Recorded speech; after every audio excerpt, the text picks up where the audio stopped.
thank you all for coming today. Excited to hear from Ben Santer, who I really think needs no introduction, but is one of the world's experts in fingerprinting the climate and how do we know the causes of climate change. Played a pivotal role in the history of climate science at this incredibly important turning point, and we're excited to hear from him today about that story. So, go ahead.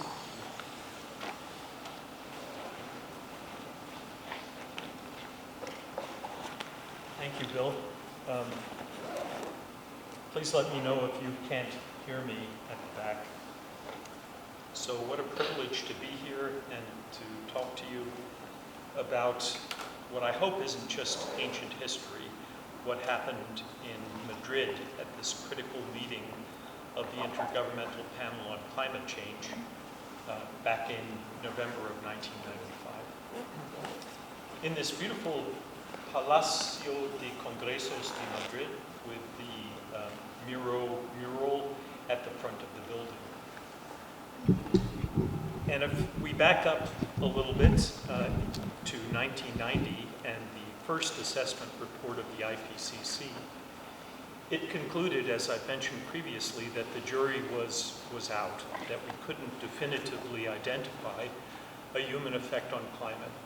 The bottom line finding of that 1990 report was the unequivocal detection of the enhanced greenhouse effect from observations is not likely for a decade or more.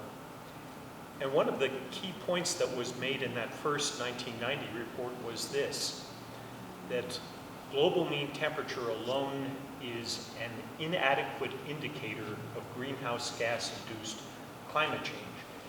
Identifying the causes of any global mean temperature change requires examination of other aspects of the changing climate, particularly its spatial and temporal characteristics. So as I've told you in the first two lectures, look at patterns and look at time information as well. And that was prescient, really. The first assessment report recognized that what people had done up to that point, looking at global mean changes alone, wasn't going to be good enough in terms of trying to isolate the causes of climate change. So fast forward 5 years to the second assessment report and a fundamentally different conclusion. These 12 infamous words, the balance of evidence suggests a discernible human influence on global climate. And I would argue, and I have argued, that much of that increase in confidence about the reality of human effects on climate came from fingerprinting. And I tried to convince you that the basic premise behind fingerprinting is that different effects on climate have different characteristic signatures, or fingerprints. And those fingerprints become manifest if we look beyond the global mean alone at complex patterns of climate change, as in the vertical structure of atmospheric temperature changes. And I tried to explain in the first two lectures, I gave that things like changes in the sun, greenhouse gases, particulate pollution, volcanoes, ozone, have different characteristic signatures, and have tried to show you that in the vertical structure of atmospheric temperature change, those different fingerprints are particularly pronounced. So what happened in Madrid in November of 1995? And why is what happened in Madrid important today? And why is it that what happened in Madrid didn't stay in Madrid? Well, the Madrid meeting of the IPCC had three functions, and it was solely associated with Working Group 1. So the IPCC has three working groups. Working Group 1 typically looks at the physical science of climate change. Working Group 2 considers impacts, adaptations, mitigation of climate change. And Working Group 3 is more focused on the economic and social dimensions of climate change. So key point here up front, Madrid was only about Working Group 1. And the focus of the Madrid meeting was on two things. One was on approving, line by line and word by word, the so-called summary for policymakers. And the other task in Madrid was to accept the 11 underlying science chapters on which the summary for policymakers was based.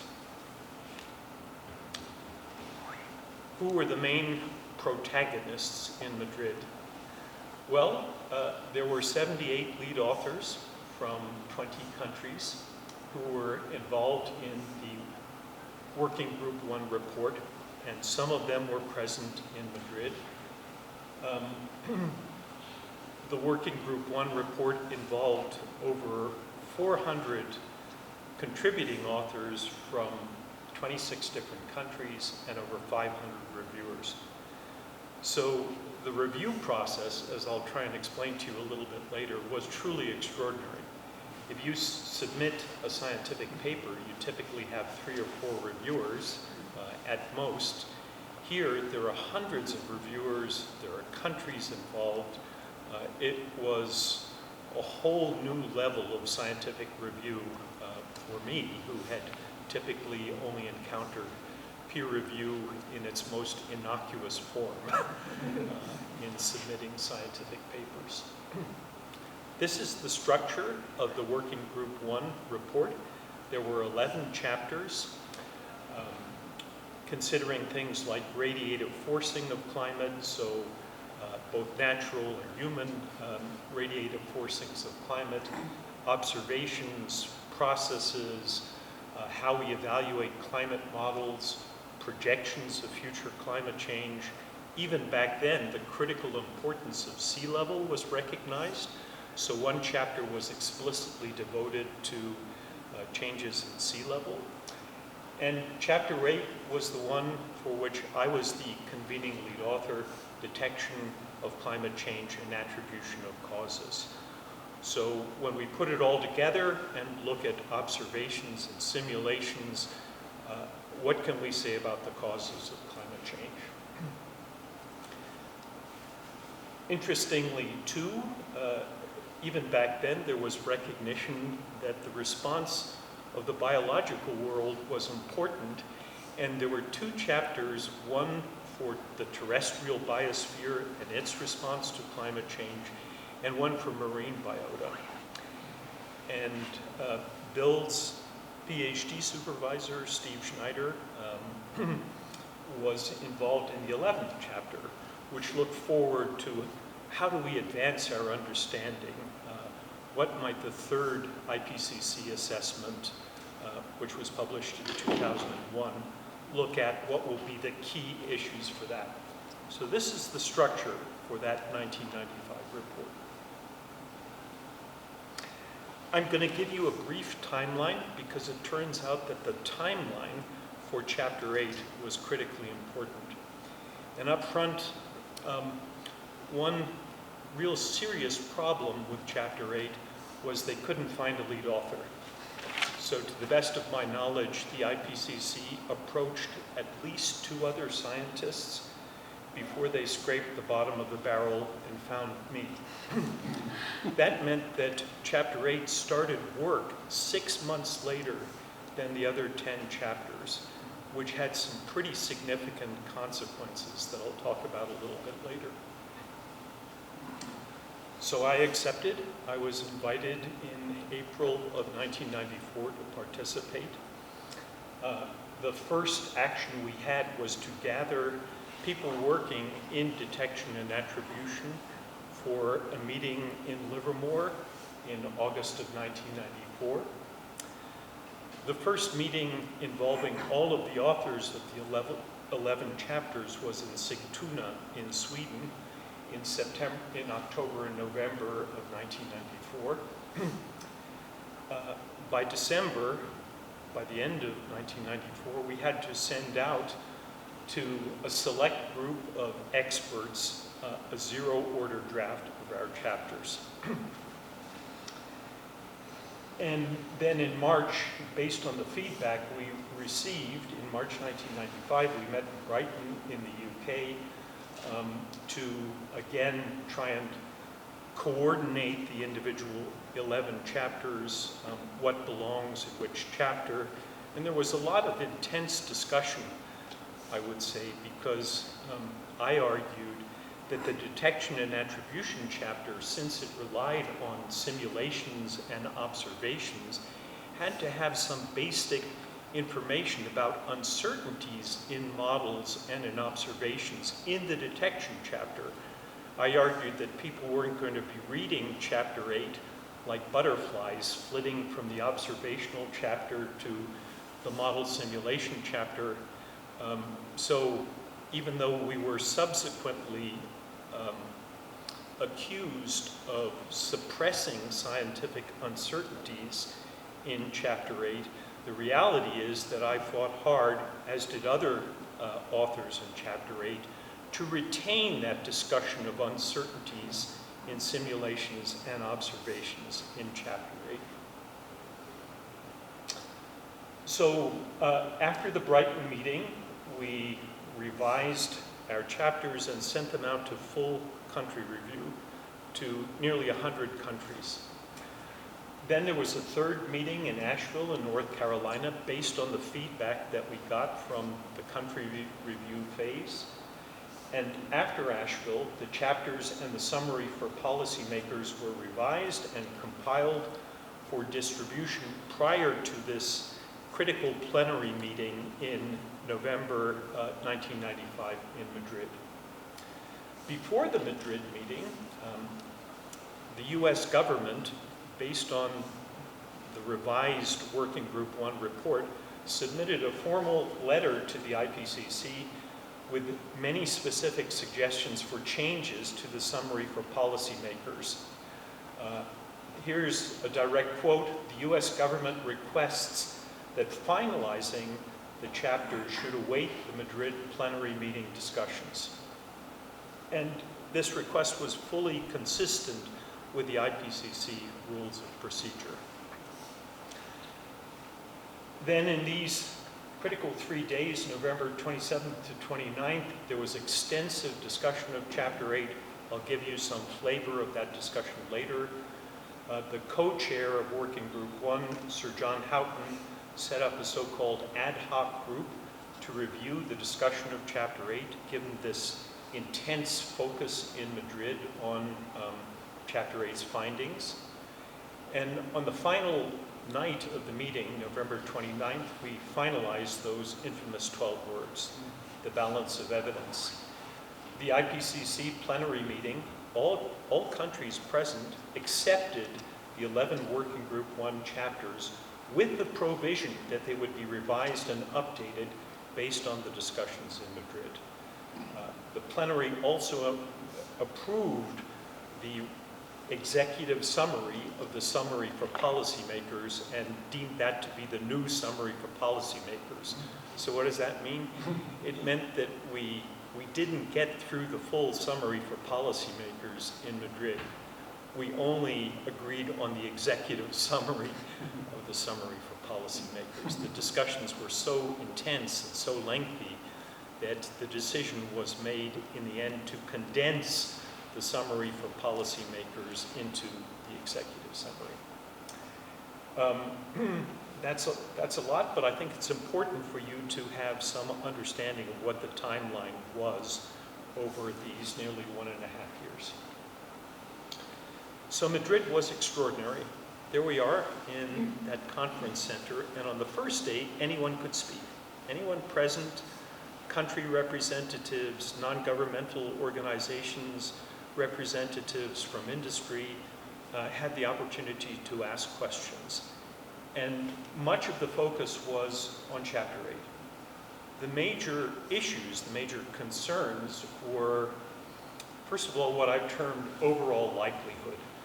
So in our chapter, we were assessing the results from dozens of studies that use different models, different methods, different observations to make inferences about the causes of climate change and the likelihood that humans were affecting climate. So how do you do a meta-analysis? How do you fairly summarize and synthesize the results of many dozens of studies and come up with some overall accurate probabilistic assessment of what they say. That was, that was a big challenge. Another challenge was this one. Most studies, most fingerprint studies, and there weren't very many to assess, maybe a couple of dozen, hadn't reliably quantified the size of the human effect on climate.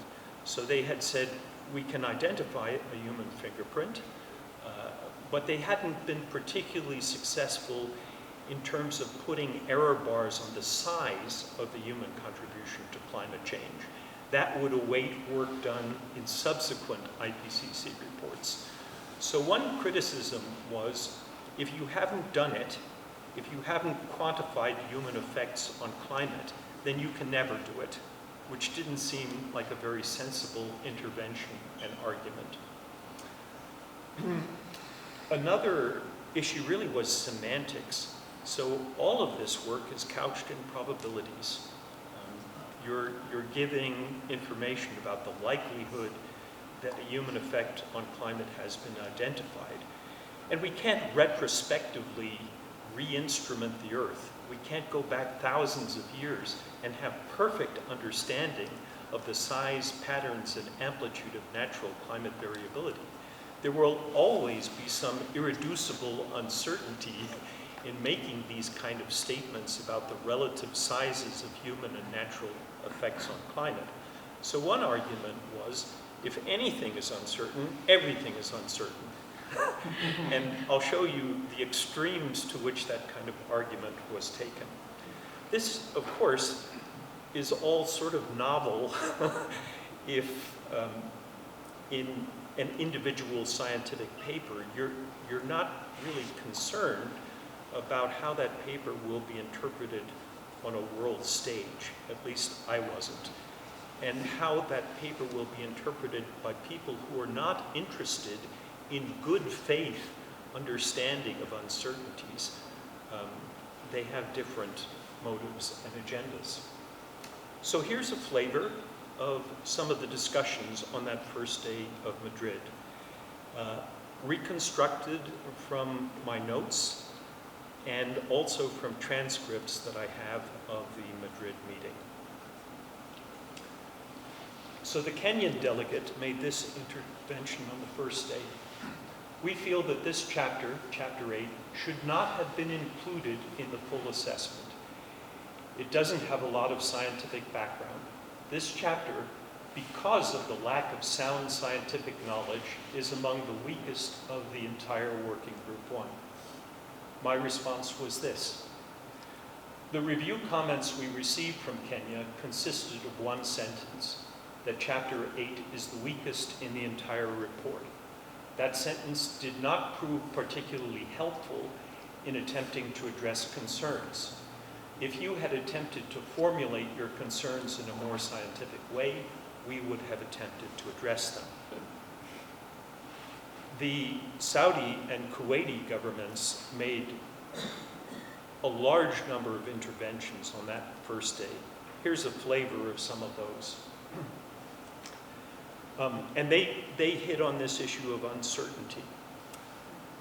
Many hundreds of scientists have looked not only at Chapter 8, but also at the statements in the summary for policymakers. Those statements do not purely reflect the views of one or two people. The argument being that Chapter 8 really only reflected my own views. And we had dozens of authors who had devoted a year and a half of their time to this chapter, and many, many hundreds of reviewers. So this type of criticism was just not accurate. It was not valid. Uncertainty is a fact of life in detection and attribution studies. Uncertainty in itself is not something that precludes us from making an assessment of the available evidence. Again, this point being that if anything is uncertain, go home. Everything is uncertain. There's no reason for your chapter. There's no reason for you to work on things that are uncertain. Statements that there is no scientific basis for Chapter 8 are incorrect. So at the end of this extraordinary day, as I mentioned from the timeline, Sir John Houghton, one of the two co-chairs of Working Group 1, said, we want the countries that have made interventions about Chapter 8 to sit down in a room with the lead authors and thrash it all out. Come back when you've agreed on your differences. This is from a quote from, or several quotes that I'm going to show you, from Steve Schneider's book, which I recommend to you, Science as a Contact Sport. And Steve wrote one chapter that was specifically about what happened in Madrid. Here is Steve's take on these contact groups, or ad hoc working groups. Contact groups were an important part of an IPCC plenary. In a room with 120 nations and 500 people, delegates had sufficient anonymity to say any damn fool thing they wanted to blather, regardless of how unscientific it might be. But in a contact group, eyeball to eyeball across a small table, you couldn't simply assert national positions as truth when you know you will be shot down by others who know the science and are sitting just a few feet away. A dozen of us, headed by Martin Manning of New Zealand, appointed by the chair, went off for the day to address the Chapter 8 language. So Dr. Manning was in charge of this contact group. This is now the third day, so much of the second day in Madrid, November the 28th, I spent working with the contact group to try and explain what the science underpinning the human influence finding was, to go through in extraordinary detail individual studies. What had they done? Who had done them? What methods had they used? Critically, the Saudis and the Kuwaitis were not there, even though they had made the lion's share of the interventions in plenary in the first day. They didn't attend the contact group. So that's the background here. For the third day, we're back in plenary. We've come up with a revised summary for policymakers as it relates to the findings of Chapter 8.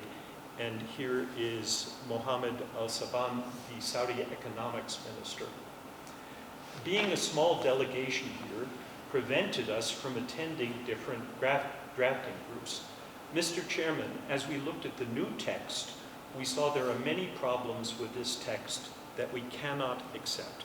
So again, just to be clear here, this is the text in the summary for policymakers about Chapter 8.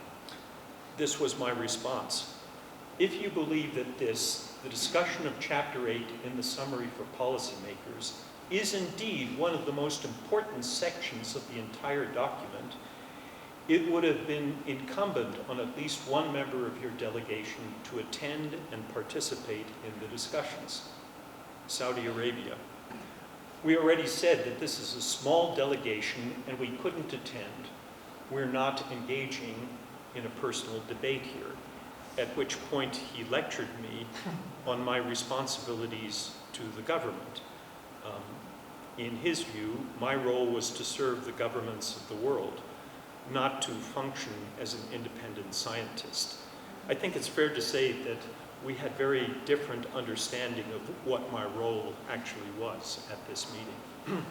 As I saw it, my role was to try and ensure that Chapter 8 provided the best, fairest, and most accurate synthesis and summary of the then available science, not to serve the governments of the world.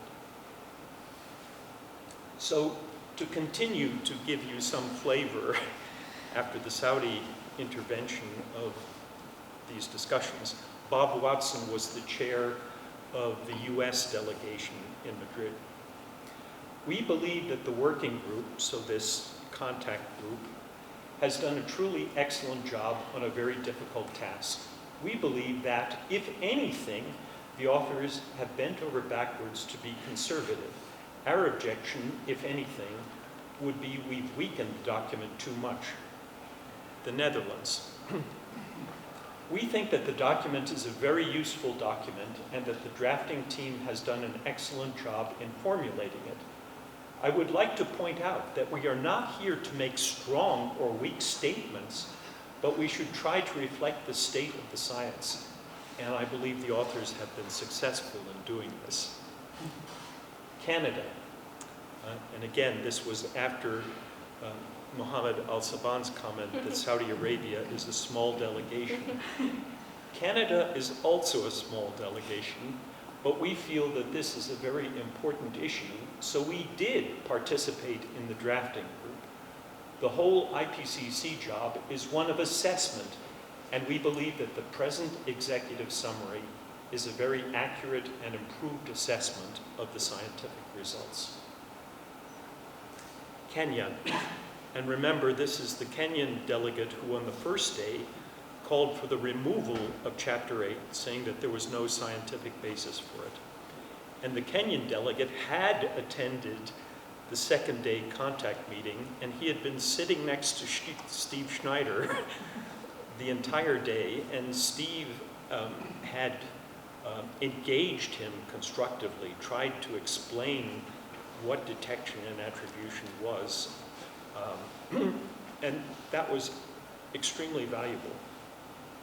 I must also congratulate the chairman of the drafting group, of which I was a member. Remember on Monday, November the 27th, Kenya had a very strong stance, but having reasoned with Steve Schneider on the issue of Chapter 8, the Kenyan delegation now intends to support the document as written down by the drafting group. So it was a fundamental change in the position of the Kenyan delegation. And I have to admit, up there on plenary, listening to all of this unfold, that felt really good. It felt as if science had prevailed and someone had had the bravery to change positions in public, to say, hey, the evidence has swayed me. Kevin Trenberth, very famous scientist at the National Center for Atmospheric Research, who was present as one of the lead authors of another chapter, made this intervention. This is now in discussion of those 12 words. The balance of evidence suggests a discernible human influence on global climate. And what I want to do is give you some sense of the discussion about those 12 words. We're talking about a sizable human influence, one which has emerged from the noise, according to the fingerprint studies that had been done. It really needs a qualifier. Some kind of word needs to be in there to say that this signal is large enough to have actually emerged from the noise. It should say an identifiable human influence. Sir John Houghton, I think Sweden had a proposal that global climate is being measurably affected by human activities. A significant number of people want it stronger. There are others who want caveats in it, particularly the Saudi Arabian delegation. New Zealand, I think the correct word to put in front of the human influence is detectable. Germany, detectable doesn't say if we have detected something. It's only that we are able to do that and not if we have done it. Norway, we can go along with the word indicates instead of points towards, but we will certainly not use the word suggests. Canada, we would like to keep the words that were suggested by our US colleagues, that is, nevertheless, the weight of evidence now indicates that the global climate is being measurably affected by human activities. Bert Bohlin, the overall chair of the IPCC. After discussions with many here, I think we would serve our purposes best if you could modify that sentence, the balance of evidence, slightly. I've had contact with many here, not least with Saudi Arabia, and they are willing to accept this as an extraordinary measure. It's essentially only to change appreciable to discernible. Sir John Houghton, I think we were searching for a word, and that word, discernible, has been found. Bert's found the word. Thank you very much, Bert, for finding that. Bert Bohlin, no, the UK did it for me. English is not my mother tongue. Sir John Houghton, who of course is British, that people were trying to consider how this report would read if it's translated into German and French and Chinese and Russian, as it would be. Would individual words have the same meaning? Would they have very different meanings? All of this nuance was coming out at these discussions. Who knew that words could be so powerful and so controversial too? So here we are. Statement A is what was sent out on October the 9th, after the country review and after revising all the chapters, including Chapter 8, to all the delegates at Madrid.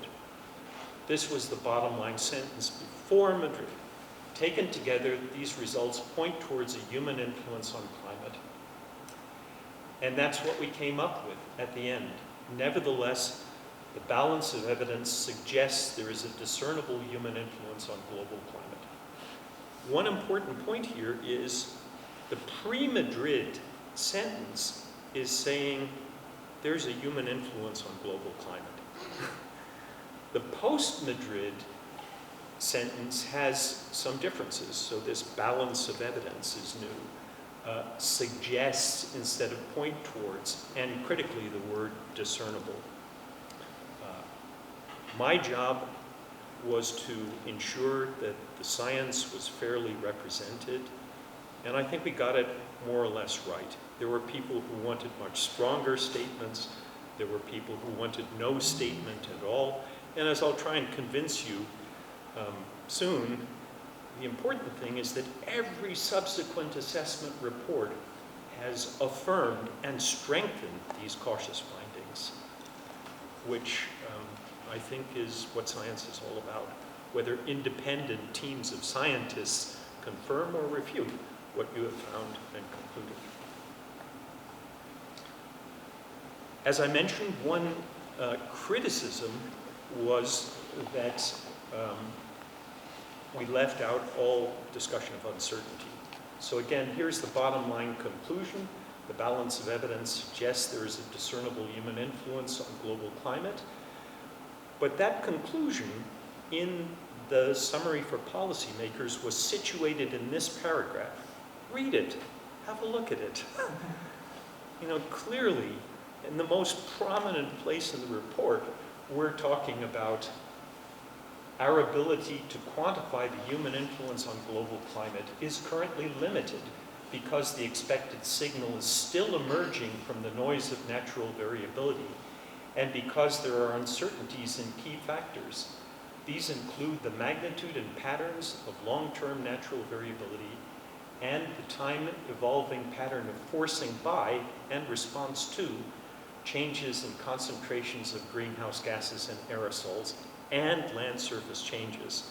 So the notion that the report and Chapter 8 were cleansed of discussion of scientific uncertainties is just plain wrong. Well, now to the unpleasant bit, what happened after Madrid? And a lot of what happened after Madrid took place in Washington, D.C. When the report was published in early 1996, there were a number of scientific and non-scientific criticisms. I would say that the non-scientific criticisms were in three main areas. One is contravention of IPCC rules and procedures. Another was this very odious scientific cleansing charge from the Global Climate Coalition, a consortium of energy interests. And just to take you back, this is the time that ethnic cleansing is going on in Bosnia. So this use of words, cleansing, was deliberate and was meant to have, you know, non-scientific connotations. Political tampering. Another charge was that the changes to Chapter 8 at and after Madrid were made by political operatives, not by scientists. The valid scientific criticism, I think, was too much of a focus on temperature.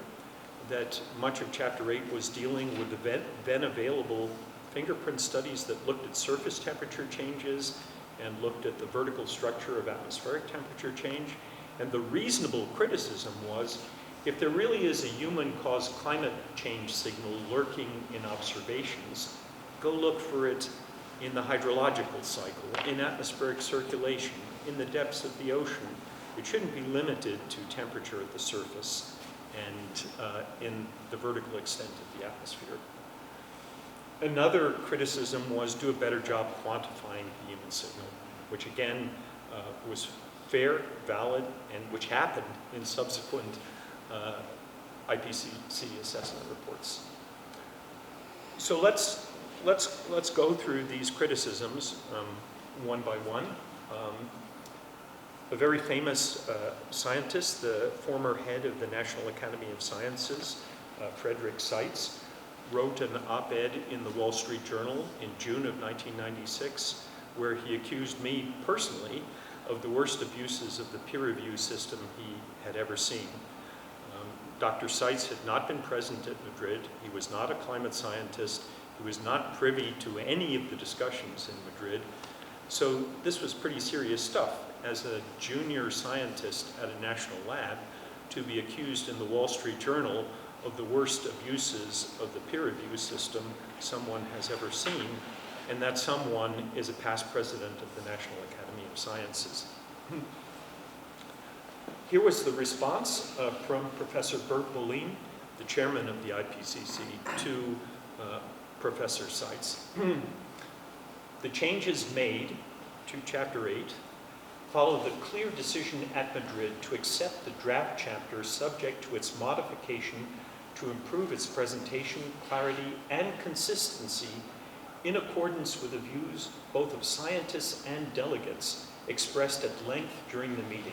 The rules of procedure were strictly followed, and none of the 96 countries represented at Madrid, including Saudi Arabia and Kuwait, have challenged either the changes or the procedures. The scientific cleansing. My response was in a letter to the Wall Street Journal, which was signed by 40 other lead authors of IPCC Working Group 1, or contributors to Chapter 8. The pre- and post-Madrid versions of the chapter are equally cautious in their statements. Uncertainties have not been suppressed. Roughly 20% of Chapter 8 is devoted to the discussion of uncertainties in estimates of natural climate variability and the expected signal due to human activities. And as I mentioned again, the thing that felt really unfair to me is I had fought hard with the other IPCC authors to ensure that discussion of uncertainties was preserved in Chapter 8 and not farmed out to other chapters. The problem here was the 6-month delay in starting. So our chapter, Chapter 8, was the only one that had a summary up front and at the end, in part because we started later and we didn't align our structure with the structure of the other 10 chapters. So in some of the country review comments, including from the United States, people pointed out, you don't need to just repeat in the summary at the end the summary that you have up front. You should remove it. So we did. But when we did that, it was so easy for not good faith actors to say, you've deleted this and you've deleted that. You've done these terrible things, without recognizing that the same discussion of uncertainties, as I showed you, was up front in the summary at the beginning. You know, it's kind of like a game, really. And back then, it's sort of the beginning of the internet era, so people couldn't access online the version of the chapter that was being commented on, and it was easy for folks like the Global Coalition to make these kind of specious arguments. Political tampering. Again, I made it very clear in a letter to the Wall Street Journal that changes to Chapter 8 were made in full view of the world by myself, not shadowy, unnamed others or political operatives. It was a tough time there was investigation by Congress, there were calls for my dismissal with prejudice from my position at Lawrence Livermore National Lab. Nothing in my scientific training had prepared me for that kind of scrutiny. And you, in the end, had to make a decision. Do you curl up in a fetal position in your office and close the door and hope the bad stuff goes away? Or do you fight back? And I chose to fight back because I was a representative of an entire scientific community.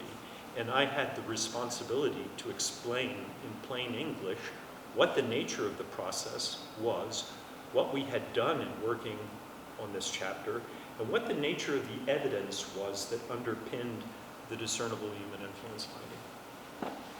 Okay, so let's get to the more interesting scientific criticism. This criticism, you are only looking at temperature, was taken by scientists and they ran with it. They said, yeah, okay, let's look at rainfall and let's look at water vapor in the atmosphere and let's look at other aspects of the hydrological cycle and salinity and ocean heat content and sea level pressure and dozens of different observables. And that's what happened. Scientists looked far beyond temperature and showed that there was this physical and internal consistency to the changes shown in many different aspects of the climate system. And that's how science works. You respond to criticism by doing the research required to address the criticism. And the entire scientific community did. As I mentioned, this was also a valid criticism. You folks haven't been very good in Chapter 8 at quantifying the size of the human signal on climate. This is now the latest, greatest information from the 6th assessment report of the IPCC, which came out in October 2021. And what it gives you is exactly that quantification, done in two ways. So this is the quantification of different individual factors, CO2, methane, nitrous oxide, other greenhouse gases here, as well as particulates, organic carbon, black carbon, and also looking at land use changes here. And it's trying to quantify, with uncertainty bars, the contributions of each one of these factors to global mean climate change over this period. So the second decade of the 21st century relative to the second half of the 19th century. But the IPCC also did it using fingerprint studies. And this is then the assessment of the contributions to global warming from the total human influence.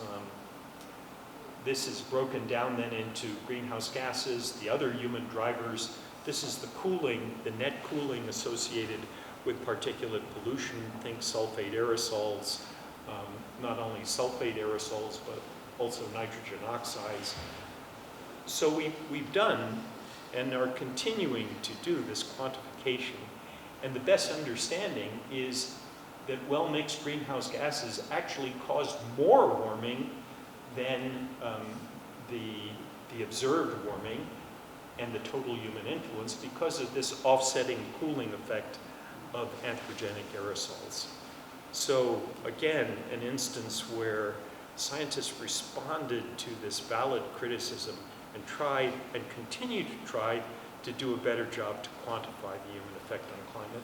And if you look here too, this is critical. So over this period, the best estimates are that the natural external forcing due to solar and volcanic changes and due to internal variability is very small relative to the overall warming signal due to well-mixed greenhouse gases. So this is ongoing. Some of you in the room are contributing to this work. It's critically important to continue to refine these estimates of the relative sizes of human and natural effects on climate. People are now using machine learning and AI techniques to do this, and it's exciting. An exciting time to be a climate scientist. Well, extraordinary claims demand extraordinary proof. we went from the jury is out in 1990 to the first international recognition by the international scientific community that there was an identifiable human signal in observed climate records, and every subsequent IPCC assessment went further than that cautious balance of evidence finding. Look at that, they actually tried to quantify, which we didn't do. Most of the warming observed over the last 50 years is attributable to human activities.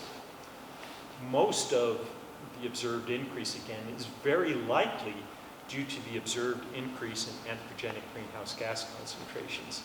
And then you see this upping of the likelihood language going to extremely likely in the fifth assessment report, and now to unequivocal that human influence has warmed the atmosphere, ocean, and land. So this progress, just let me say, didn't only involve fingerprinting. Many other things contributed to this progress. Back in the early and mid-1990s, we didn't have many computer models of the climate system. We now have dozens of complex Earth system models. People have evaluated them in a whole boatload of different ways through these model intercomparison projects, which essentially involve benchmarking of models by giving them standard simulations that every group performs. The models have gotten better. We have a better understanding of the factors that affect climate, both human and natural. You know, back in the 90s, most of the emphasis was just on CO2 and on sulfate aerosols. Many other things have affected Earth's climate over the last couple of centuries, and now we do a better job considering a whole range of different forcing factors. Critically, back in 1995, we had 17 years of satellite records of atmospheric temperature and other things. Now it's nearly 45 years long, so we have a much better understanding of global scale changes in temperature, moisture, many other things we care about. And critically, we have hardware and software for community-wide analysis of these results. So no longer are simulations just held by modeling groups for years, extracting meaning from them before they share them with the community. Now, if you participate in these model intercomparisons, you share the simulation output right away.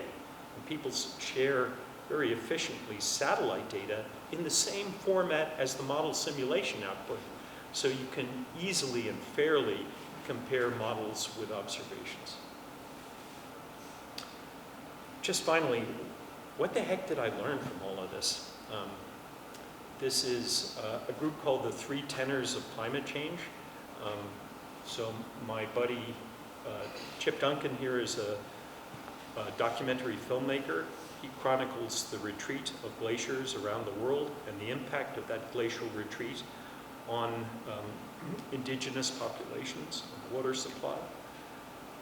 I speak about science, and my friend Hernando is an emergency first responder for Kaiser Permanente. So he goes around the world saving lives after hurricanes, after extreme drought, floods, and over his lifetime he's witnessed the increasing impact of climate change on extreme events and on people's lives. So we talk about impacts, about science, and show images of what on-the-ground climate change actually looks like.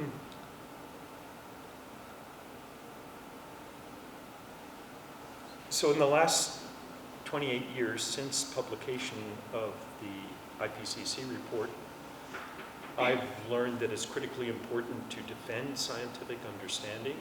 As I see it, there's no point in being a scientist if you're unwilling to defend the technical work that you and your colleagues do. I've learned never to engage in science by eminence of position. Trust me, I'm a scientist in a national lab. Do the science necessary to address the criticism. And I've learned, although it's sometimes difficult, that it's necessary to be accountable in the public arena, to testify in front of Congress, to speak in front of organizations that are skeptical about you and everything that you do. If you receive government funding, you have some responsibility to be accountable in the public arena. And I've also learned that it's important to declare your values. So let me do that. I'm not only a climate scientist, I'm also a climber. I've spent the last 50 years of my life climbing in beautiful, fragile, high alpine environments around the world. These are all pictures that I've taken or that others have taken of me during a lifetime in the mountains. And one of my values is I care about these places. I would like my son to be able to experience them in the way that I did. I would like future generations to be able to experience these beautiful places, coral reefs, tropical rainforests, in the way that we've been fortunate enough to experience them. So, to me, climate change isn't just a scientific problem. It isn't just about fingerprinting. It isn't just about complex satellite data. It's also, in a very real sense, about the kind of world in which we want to live. What world do we want to live in? What world do we want to leave behind for future generations? What do we value? Do we value an intact environment, a sustainable climate system, or not? Let's have a discussion about values and what each of us consider to be important, not only about the complex science of fingerprinting. This is Camp 18 on the Juneau Icefield in Alaska. I've been fortunate enough to do research there since 2014. If you ever get the chance, go there. This is looking down onto the immensity of the Gilkey Trench with glaciers coming in here from the right, from the left. This is a moraine that the glaciers have formed by grinding up the walls on the right here and on the left. It looks like a huge superhighway on the ice. The height of the Gilkey has decreased by nearly 200 feet since the beginning of this century. So these places are changing incredibly rapidly. Go and see them if you can. Just finally, I was in London last month, and I saw a play called Dr. Semmelweis. Dr. Semmelweis was a Hungarian physician who was concerned about mortality during childbirth and why there was this differential mortality. Women in a ward run by midwives had a far lower, factor 3 lower mortality rate than women in a maternity ward run by doctors. And Semmelweis figured it out, and he figured it out that if you washed your hands and you prevented bacterial infections, you would alleviate this disparity in mortality rates and save thousands of lives. Many of his contemporaries didn't want to listen to him. They thought that the difference in mortality was related to the configuration of the hospital, to windows, to light, and that something as simple as washing your hands couldn't possibly be responsible, particularly, doctors were implicated in the excess mortality. Semmelweis was right.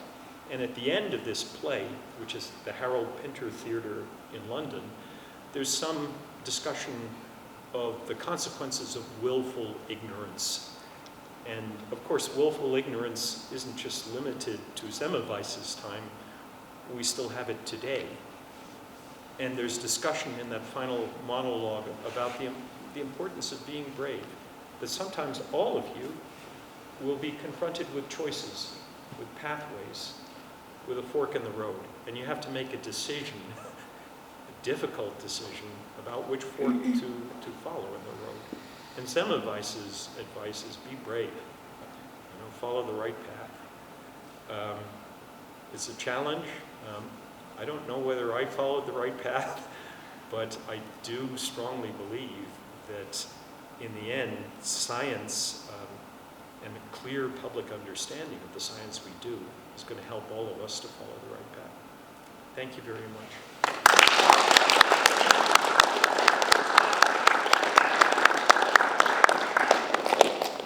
This is my son. Happy to answer any questions you might have. Yes. So it seems that the climate models are we have quite a good understanding of the cause of global warming and that it exists. So I sometimes hear people say, why do we keep using the model? Shouldn't everything now be towards doing something about this? I mean, I haven't answered my own answer to that, but I just wondered what's the best use of our climate models now, or uses? Well, great question, and I would say it's critically important to use models to refine projections of the climatic shape of things to come for this century and beyond. Whether the sensitivity of the climate system is 1.5 degrees Celsius for a doubling of CO2 or 3 times that really matters in terms of the impacts, in terms of the policy interventions that we want to do. So there are many clever people who are trying to see whether there are transfer functions, whether there are things we can measure in today's world that help us to constrain some of that projection uncertainty. And it's a hot topic. You know, there are lots of people looking at relationships, for example, between how well models perform in terms of seasonal timescale changes and that projection uncertainty out to 2100. So if you screw up the seasonal cycle, does that have implications for the fidelity with which you can project climate change in 2100? That's one answer to your question. I think it's critically important to narrow down some of these projection uncertainties, to continue to refine models. As I showed in my first presentation, one development is that models now have higher tops and better vertical resolution in the mid to upper stratosphere and beyond. So our group was able to confront those better models with better satellite data to see how well do the models do up here. So I think there are many reasons to try and continue to develop and understand and use models to understand the physical climate system. That said, you're right. You know, we know enough to know that human-caused climate change is real, it's serious, it's happening to us now, and that knowledge should be enough for people to act on, to really get serious about reducing emissions of greenhouse gases. Does that make sense? Oh yeah, I was also thinking estimating impacts of climate interventions. Yeah, well, you're getting at geoengineering now. Well, there are some folks who argue that it's one of the things we should have in our portfolio of solutions, that if climate sensitivity is towards the upper end of that range, 4.5 degrees Celsius or even higher than that, then our situation may be pretty dire. And we need to at least understand the implications of different types of intervention strategy.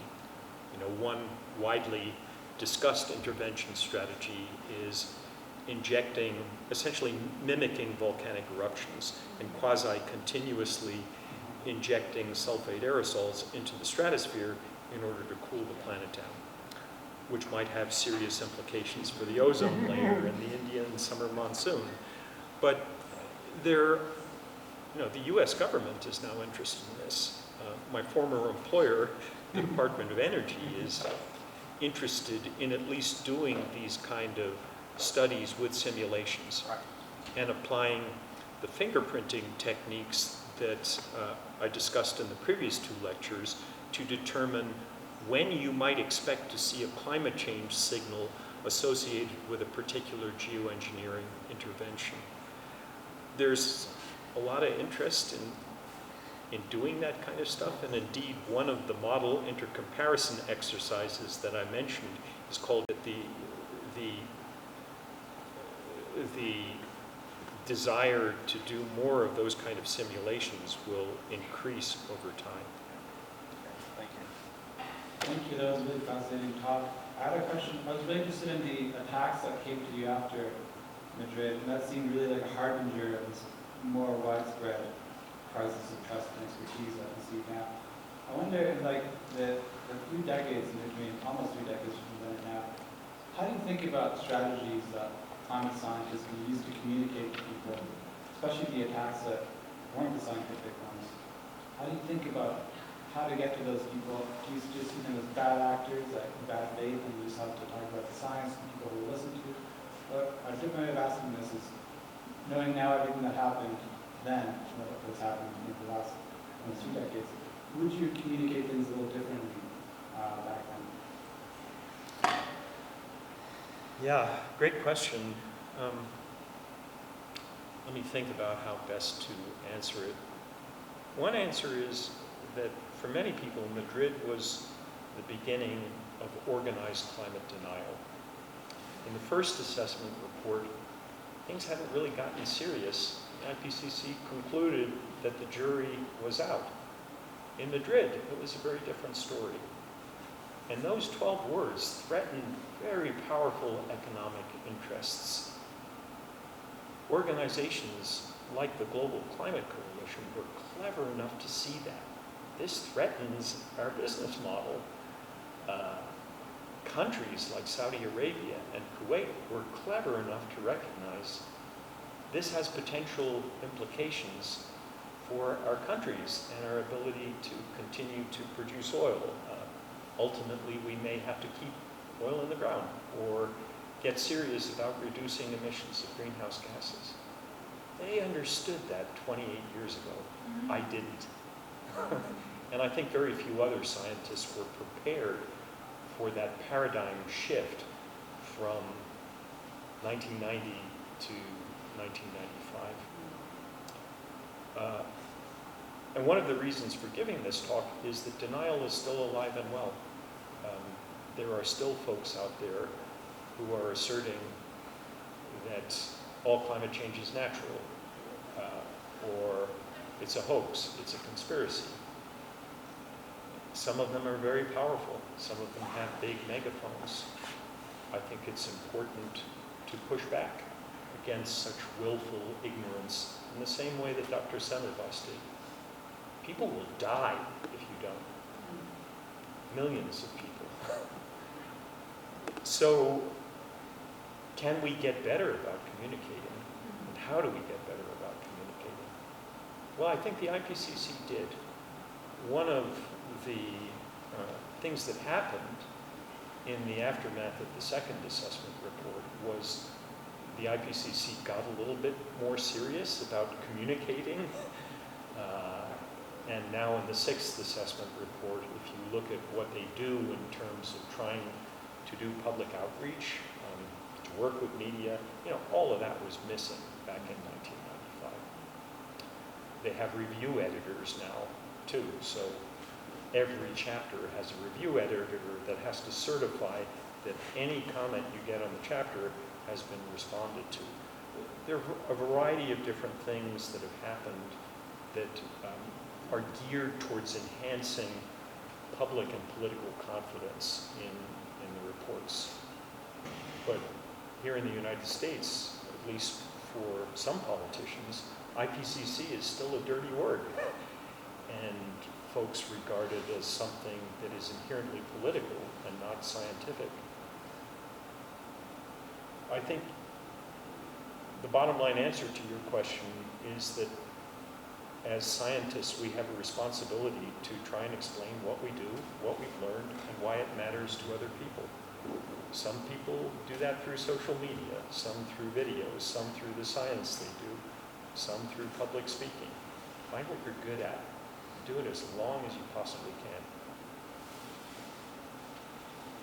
Any other questions? Yes. Is there a screenplay forthcoming? Because I would watch the Madrid movie as a way to communicate some of what you're talking about. It seems like the meeting itself is just ripe for, like, it seems so dramatic. Maybe not the most serious question, but No, the way you brought it up was like I was in the room. It's a very serious question, and there's a serious answer to it as well. The answer is yes. Okay. So Ridley Scott is interested in Madrid. There's a production company called Ridley Scott Associates in London. I've been interacting with them for about the last year.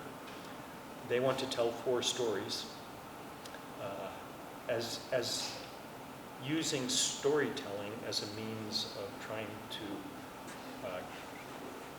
educate people about the reality and seriousness of climate change. This is one of the 4 stories that they want to tell. There's a group in Australia, independent of Ridley Scott, the folks who were responsible for Ticket to Paradise with George Clooney and Julia Roberts that came out last year. They want to do something about Madrid. And the third group, whom I met with when I was in London just last month, is in the process of producing a West End play about what happened in Madrid. Awesome. I guess I was right on then. Yeah. Thank you. I look forward to it. Which would be really, the last thing I'm particularly interested in. I love going to the theater and the idea of having some sort of dramatic reenactment of Madrid, of everything I've talked to you about today.